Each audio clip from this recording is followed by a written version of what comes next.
Welcome to Commander Training. As a commander, it is first and foremost important to remember your three primary roles: managing your base, supporting your officers, and coordinating the battle. Managing your bases revolves around ensuring you are sufficiently utilizing your resources to train combat units and upgrade to necessary technology when it's available. Higher tier technology usually gives you an advantage in the battle, so ensure that you research whenever possible. Supporting your officers on the ground is necessary to ensure they are sufficiently equipped to take on the enemy. The most important way to do so is to ensure there are sufficient armories or mules on the front line. These units allow your officers to heal, resupply and change their equipment. You can also support your officers by assigning infantries to them whenever possible. Assigned units will generally fight better and can receive simple command from their squad leaders. In turn, they will keep your officers alive, allowing them to gain more grounds. Lastly, coordinating the battle requires you to communicate with your team. As a commander, you have an aerial view of the battlefield that you can use as an advantage to plan your attacks with your team. Having full control over your armies, it is your duty to ensure that your assets are well utilized. It is also your responsibility to gather intelligence on enemy movement, unit composition, and to plan counterattacks. You have several communication tools at your disposal to help you communicate with your team. We will cover these controls in later videos. Welcome to the Commander Basic Controls. Let's start with the Commander Interface. Press Q to access the Commander Interface. You can pan your view by moving your mouse cursor to the edge of the screen or by clicking at any location on the minimap. Scrolling with the mouse wheel will zoom in and out, and holding down the middle mouse allows you to pitch the camera to look over certain high obstacles. In the Commander Interface, you can left-click to select units or drag your clicks to select a group of infantry. When units are selected, the command options for this unit group will show on the button panels. You can left-click at the command buttons to issue the command, and if is required to select a target, use left-click to confirm the target. In previous training, we talked about assigning units to friendly officers. This can be done with the assign command, which you can target the officers directly to assign units to them. You can also assign units to officers by clicking on their portrait on the top left of the screen. An alternate way of issuing commands is to use right-click. This issues smart commands to the selected group of units. Smart commands allow the system to automatically select the most suitable command available given the context of what you're clicking. For example, an engineer having issued a smart command on a damaged structure will automatically repair it. Next, let's talk about unit production.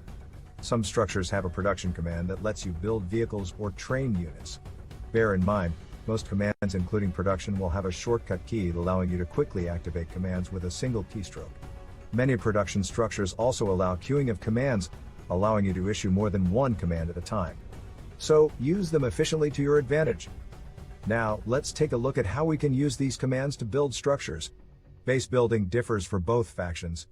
GSF requires engineers to drop flares for buildings to be deployed, while excellent structures can be built from the command center as a deployable transport. All unit production and construction requires resources to initiate. Let's take a look at resources next. There are three types of resources. Credits are used to build structures and train most units. Energy, on the other hand, is used for technology research and producing higher tier units. Finally, supplies are used to activate abilities, and sometimes to purchase unit upgrades as well. Resources are automatically generated by resource terminals. These points can be captured by officers and some units by using the capture command. Units with capture capability also support smart command usage. By right-clicking directly on the resource points, you are able to quickly capture them. This also applies to victory points. Victory points do not generate resources, but capturing and holding it helps you accomplish your mission. The victory point bar above shows the progress of your mission. Reducing enemy victory points to 0 completes your objective.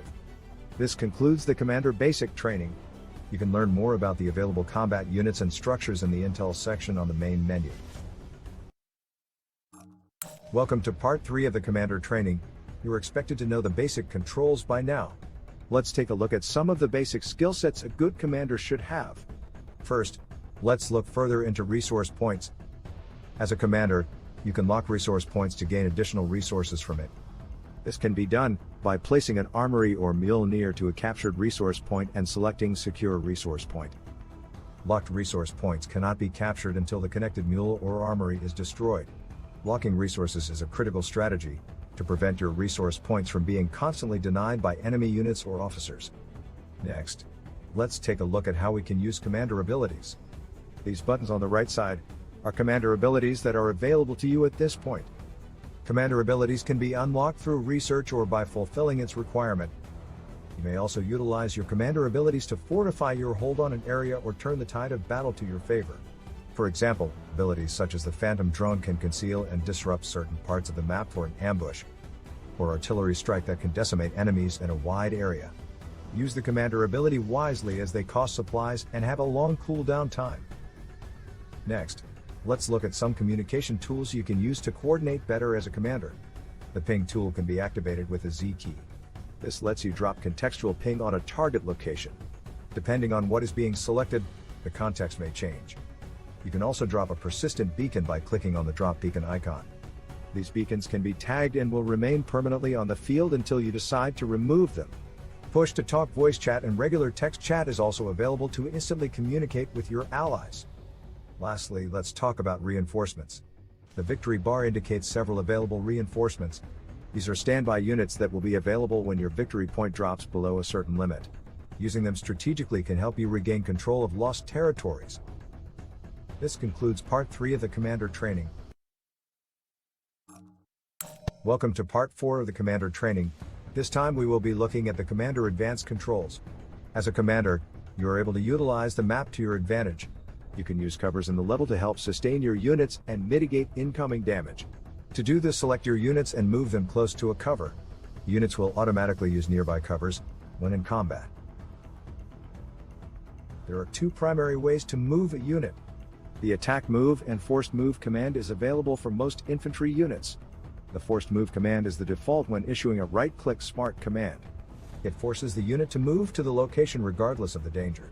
This is useful in some situations but can put your infantry at unnecessary risk at times.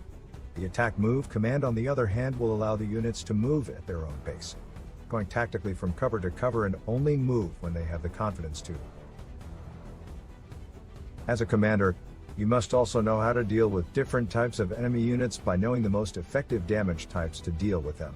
There are 4 different damage types: anti-armor, ballistics, explosives, and energy.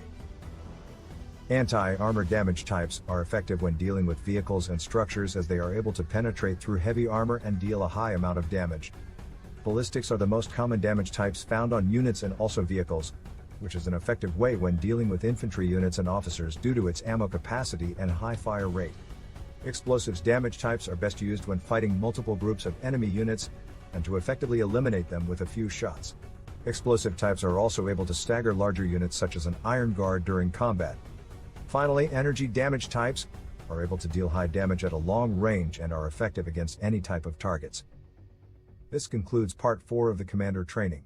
To learn more about the damage types and units, you can visit the Intel section on the main menu.